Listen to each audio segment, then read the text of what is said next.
আস্থা আর বিশ্বাসের কারণে। কথা বলেন ঠিক না? এই জন্য আল্লাহ পাক কোরআন কারীমের মধ্যে বলেছেন, ওয়ালা তাহিনু ওয়ালা তাহসানু ওয়া আনতুমুল আ'লাউনা ইন কুনতুম মুমিনিন। আল্লাহ পাক বলেছেন, নিরাশ হয়ো না, দুঃখিত হয়ো না, চিন্তাগ্রস্ত হয়ো না, হতাশ হয়ো না, বিজয় তোমাদেরই আসবে যদি তোমরা আমলদার হতে পারো। ঠিক না? আল্লাহ শর্ত দিয়েছে ইন কুনতুম মুমিনিন, যদি তোমরা মুমিন হতে পারো। বুঝেন বুঝেন বুঝেন, কি হতে পারো? মুমিন হতে পারো। শিবির ভাই যে কথা বলছে যে ঈমান, ঈমানটা বড় সম্পদ, ঈমানটা বড় পাওয়ারফুল জিনিস। ঈমান যার থাকে তার উপরে স্বয়ং আল্লাহর রহমত থাকে। কথা বলেন ঠিক না বেঠিক? তাইলে বোঝা গেল যুদ্ধের জয় পরাজয় নির্ভর করে সংখ্যার উপরে, কিসের উপরে? আল্লাহর উপরে আস্থা আর অবিচল ভক্তি আর বিশ্বাসের উপরে। কথা বলেন ঠিক না? আল্লাহ বলছে তোমরা নিরাশ হয়ো না, বিজয় তোমাদেরই হবে যদি তোমরা মুমিন হতে পারো। আজকে দেখলাম ফেসবুকের পাতায় একই সাথে গাজা থেকে শুরু করে অনেকগুলো জায়গায় ইসরায়েল রমজান মাসেও বোমা মারছে, মুসলমানদেরকে একদম শেষ করে দিচ্ছে।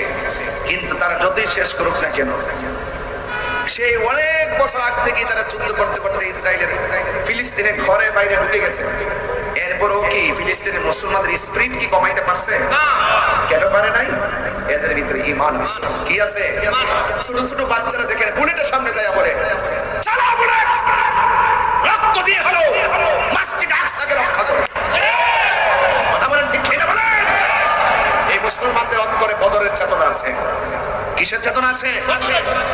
সিরাজদহ দরবার শরীফ খানকায় বসে শুধু বিশ্বাসগিরি করে না, সংকটে দুর্যোগে বিভিন্ন চেতনার সময় বিভিন্ন ধরনের অপশক্তির বিরুদ্ধে রুখে দাঁড়ানোর জন্য সত্যের পথে আস্থা আর অবিচল রেখে মিথ্যাবাদীদের বিরুদ্ধে, কাযযাবদের বিরুদ্ধে রাজপথেও তাদের অবস্থান আছে না নাই? আছে না নাই? এই জন্য সিরাজদহ দরবার শরীফ কখনো বাতিলকে সহ্য করে না। অনেকে মিলেমিশে চলে, আরে চলিতে থাকি, চলতে এই চলতে মানে গুলো যদি আগের থেকে যদি এই দর্শনটা তারা লালন করতো, এই বাংলাদেশে একটা আল্লাহর মাঝে আক্রমণ করতে পারতো না। এই সমস্ত মুনাফিকদের কারণে আজকে আমাদের সুন্নিদের উপরে তারা ওপেন কথা বলার সুযোগ পায়, আঘাত করার সুযোগ পায়। কথা বলে ঠিক থাকে?